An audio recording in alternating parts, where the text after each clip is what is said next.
Kahit ipagpabukas na to. Kasi yung unang gawa ko na to, bumaalat. Kaya, tinigil ko yun. Teka, medyo usok kaya natin. Hindi naman makita pag masyadong inusok. Yan.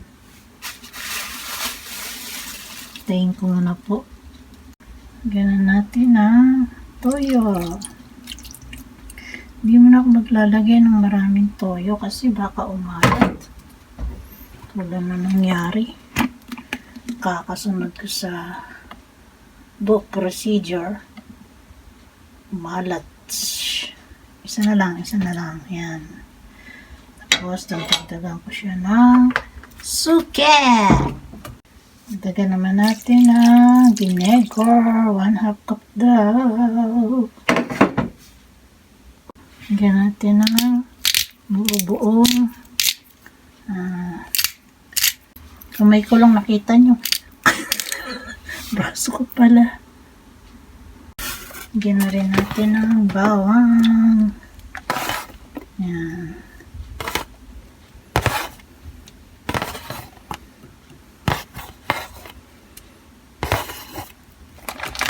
At meron ako itong isang balot ng laurel. Lagyan natin ng ilang laurel. Yan. Kahit damihan ko pa yan. Ang dami kong laurel eh. Yan. Cover for 5 and simmer for 5 minutes. Patayin natin. Mula na siya. Baliktarin naman natin. Flip the other side para maluto rin siyang kabilaan. Yan.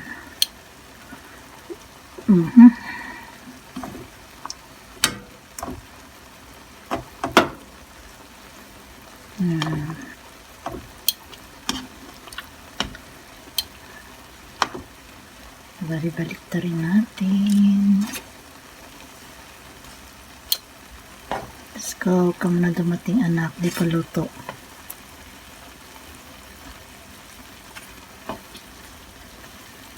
Ayan. Balik-baliktarin natin.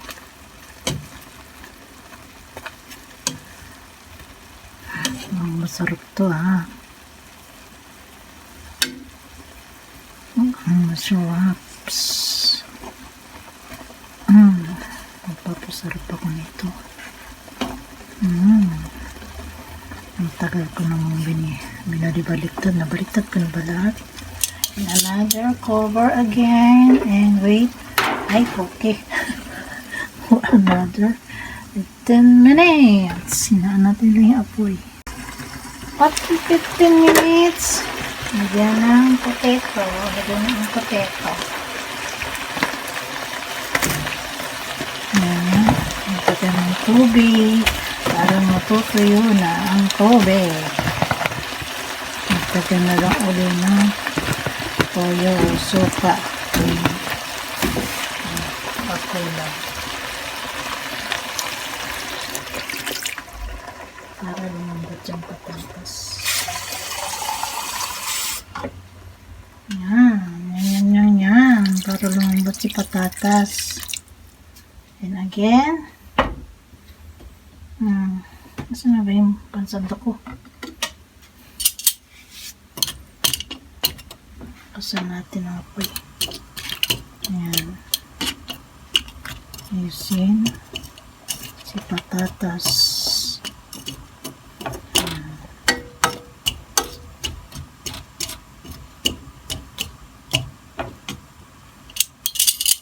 Kunti lang nalagay kong paminta kanina.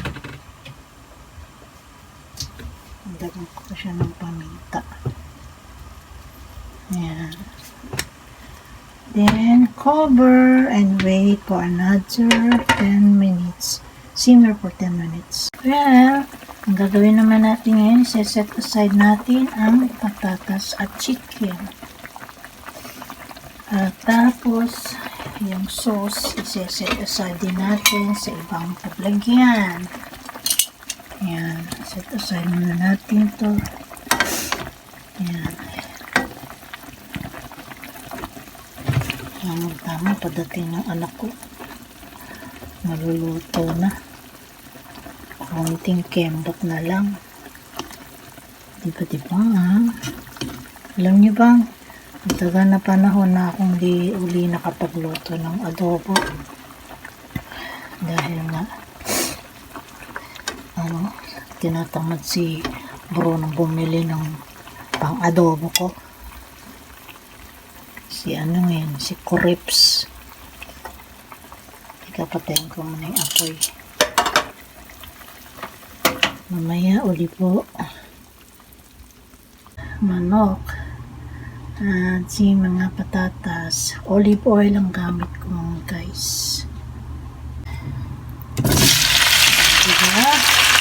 Diba?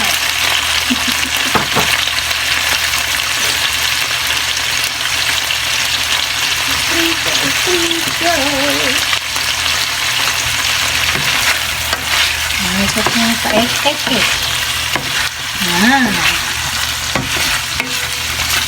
Uli. Ayan. Kunin na ulit yung piniritong manok at patatas. So, sobra kasi. Baka naman manigas. So, ibalik na uli rito. At ang susunod na piprito dyan, yung patata, yung garlic dudurugin. Tapos, yung sauce nun, ibabalik na ulit ito. So, lagyan natin ng konting asukal at saka yung isang seasoning. Ayan na nga ulit. Patayin ko muna. Same pan. Lagyan naman natin yung bawang. At pisa-pisain si bawang. Ayan. Bakit? Pinapakan na ako. Pisa-pisain natin si bawang. Tapos niyan, ilagay natin ulit yung sauce kanina. Yung may bawang. Ayan. After mashing the garlic, ibalik na natin itong si sabaw kanina. Ayan. Ibalik na natin siya. Ayan. Sige lang. And then, lagyan po natin ng additional na ito, yung oyster sauce. Yan. Lagyan natin ng oyster sauce. Tingnan natin kung ano magiging sura ng lasa nito. And, hindi naman to lagyan lang natin ng asukal. Hindi naman compulsory. Nasa sa inyo na yan. Yan. Para naghahalo yung alat, tamis at asim. Diba po? Yan. Halo-haluin. Halo-haluin. Yan. Sabi nila pag kumakanta daw hindi makakapag-asawa.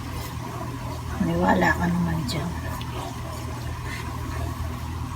Guys, binalik ko na yung sauce.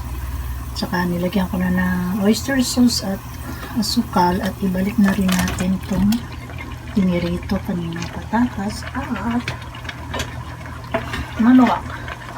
Then, simmer again for 10 minutes. Yan. Para yung manuot yung lasa ng sauce dito sa manok lalo saka sa patatas. Guys, ayan po. Tapos na ang aking adobo. Lalagay ko na siya sa dito sa mangkok na lang. Ito. Ang sarap niya guys. Tama lang ang timpla. Ayan na. Hello guys, kumuha ng Junakis ko dito. Muntik pang maubos, oh. Sinipsip na yung sabaw. Ako, kumuha lang ako ng konti. Tinikman ko lang muna kung ano yung kinalabasan. Na perfect ko po yung lasa niya. Kuhang-kuha. Sabi ng Janapis ko, ba't di ko rin nilagyan ng nilagang itlog? Sabi ko, paano? Wala naman akong mapag-alaman. Baka mamaya gagamitin niya yung itlog eh. Tapos, hanapin. Sana daw, tinawagan ko na lang daw yung asawa ko. Parang maglagay rito ng nilagang itlog. Kasi paborito niya yung adobong may nilagang itlog eh. Pero okay naman. Nagustuhan niya. Sabi niya, sarap daw. Yan. Na-perfect ko siya this time mga guys. So, this is it guys. Thanks for watching. Napakasarap po talaga. Na-perfect ko siya 100%. Yan. Tama lang ang asim, alat at tamis niya. Kombinasyon. Nilagyan ko kasi siya nitong yung Worcester sauce. Worcester sauce. Ayan. Yan ang isa pa ng papasarap kasi. So, this is it guys. I hope na nagustuhan niyo yung aking pagluluto na kapakapa lang. Tansya-tansya lang. Okay, God bless to everyone. Love you all. Thank you for supporting me. Bye-bye.